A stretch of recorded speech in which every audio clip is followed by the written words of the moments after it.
Hey, welcome to another episode of Father and Son SE Outdoors. It is late third week of September, and we are planting food plots. Just getting them in the ground today, and have one small one left. Hope y'all are doing well. But one thing I want to go over here is the equipment we're using here at Father and Son SE Outdoors. We have here a tractor which I really love. Had it for a couple years. This is a Kubota 60 M6060. It's a little over 60 horsepower. And my son Avery, who we'll see in a minute, he and I ride together sometimes. He's getting a little big for that now, but this is what I use to plant my food plots. Back on this side is a food plot machine that I made a couple years ago. Works very well. We have a must have a hydraulic lift assist cylinder. This food plot machine is really heavy. I'm guessing it weighs around 12 to 1,500 pounds. So turning a 3-point link by hand is really hard using this heavy equipment. So what we have here is we have a set of adjustable discs up front. We have a drop seeder behind it. And then we have a leveling system that levels the furrows out. And on the back, we have a cultipacker. And then after we got done planting, dropping the seed, covering and cultipacking it, we have a sprayer here, a 25-gallon sprayer here attached to the back. And today we're not spraying, but earlier this week when I planted the majority of our food plots, a couple acres here, we were using some liquid lime and some other it has some other materials in it, ingredients in it that help with soil conditions and all that. So what are we planting today? We are planting a mixture of triticale, wheat oats, winter peas, clover, and rape. I bought this from a local seed supply store here and already mixed up. And so we have a lot of seeds here to benefit our wildlife, mostly deer, but also turkey. And we're going to drop that in the ground today. We have a small plot left. And what I'm going to do once we get in the field is it's very dry here.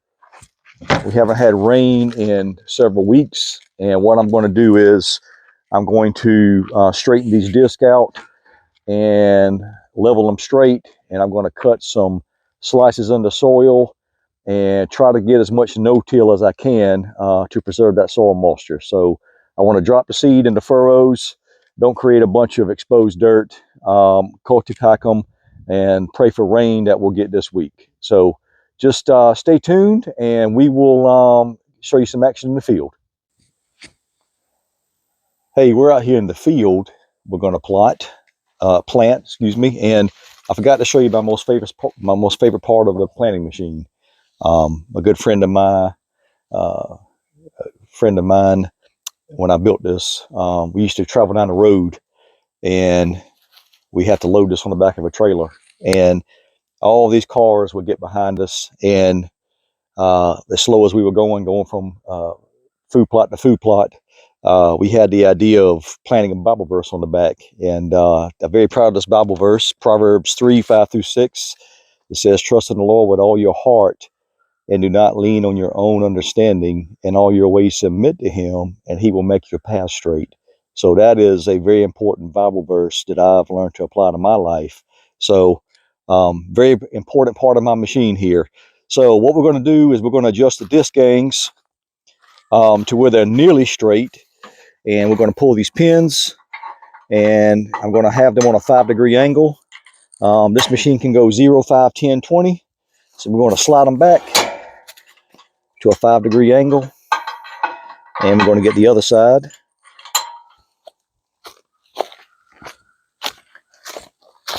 I'm going to slide this pin back,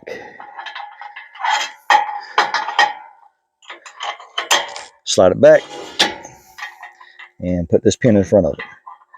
So what we have just done is we set our disc gangs at 5 degrees. I barely want to disturb the soil. All right, guys, right here we have a plot for a small bow stand, and we're going to try to no-till it. for the soil. For least soil disturbance, because it's dry, right? Yep. Yep. And tell them what's back here, kind of in the background. We have a nice creek back here that has some beaver dams in it. Sometimes we got to get those out because we want the creek to keep on flowing. And the deer just come on up in this plot from the creek bottom. Yep. Right, Avery? Mm-hmm. Okay.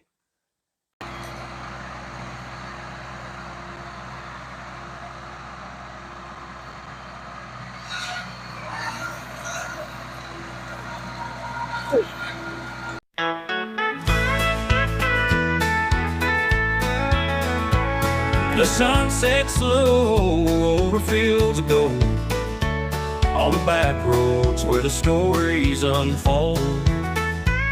Old pickup trucks, the dust in the breeze, rolling through life as free as you please. Backroads and barstools, that's where I'll be, with a cold one in hand and my old guitar, you see, singing about love and hard-working hands, living the dream in this hard land. There's a girl back home with a sweet southern smile. She's been waiting for me, it's been a while.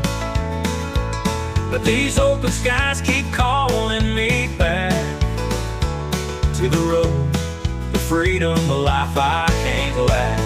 Backroads and barstools, that's where I'll be, with a cold one in hand and my old guitar, you see, singing about love and hard-working hands, living the dream in this hard land.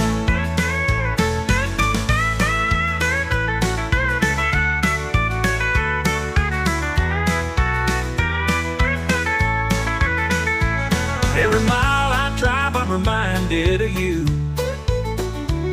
but the road is my love, it's all I ever knew. Maybe one day I'll settle down, but for now I'm chasing sunsets out of town. Backroads and barstools, that's where I'll be, with a cold one in hand and my old guitar, you see, singing about love and hard-working hands, living the dream in this hard land.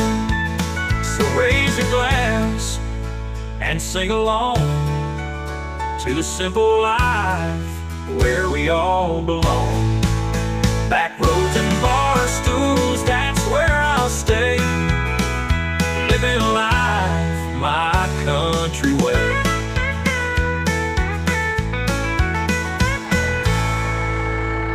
So we're done planting this small field, as Avery mentioned earlier. Just want to show you here. I didn't spray this field with glyphosate. I don't like spraying glyphosate on my fields unless I have a very bad weed problem. As you can see, there's some leftover clover from last fall, actually. I planted a little bit of perennial clover. But look over here where the cultipacker went down in the furrows. The cultipacker made these furrows. And I said I wanted to no-till as much as possible, but the disc setting at 5 degrees caused this much soil disturbance. But as you can see, we still have a little bit of thatch on the ground, some clover, some wild grasses and weeds that will die off when the weather gets cold. But what I didn't want to do was disc this field and completely flip the soil over 4 to 6 inches. So as you can see, the cultipacker did do its job by pushing the soil in the ground. And as you can see here, there's a little bit of seed exposed. But underneath this dirt, we planted at a rate of 150 pounds per acre. So with my planting machine, with the drive motor on the drop spreader is a 12-volt motor, gear motor, and we're able to drop calibrated 150 pounds an acre. So we're laying this down really heavy due to the fact that if we're not getting rain for a few days, birds may come in and eat the seed. The seed may not germinate as if we were getting a rain in the next few hours. So I put a heavy rate, 150 pounds an acre. And what we'll do next is we'll show you some food plots we planted a week ago and actually show you what it looks like with no rain. So we'll have a few pictures of that coming up next.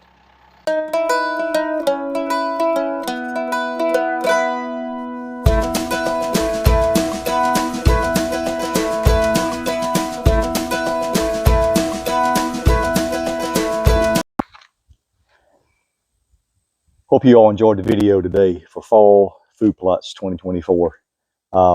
As I mentioned in my last fishing video, a lot of things you can do with friends and family in the outdoors.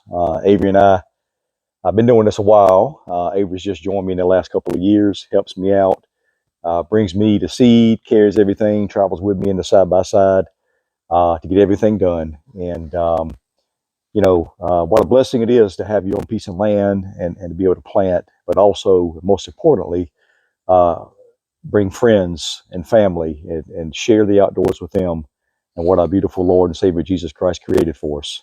So hope you enjoyed it. Like and subscribe.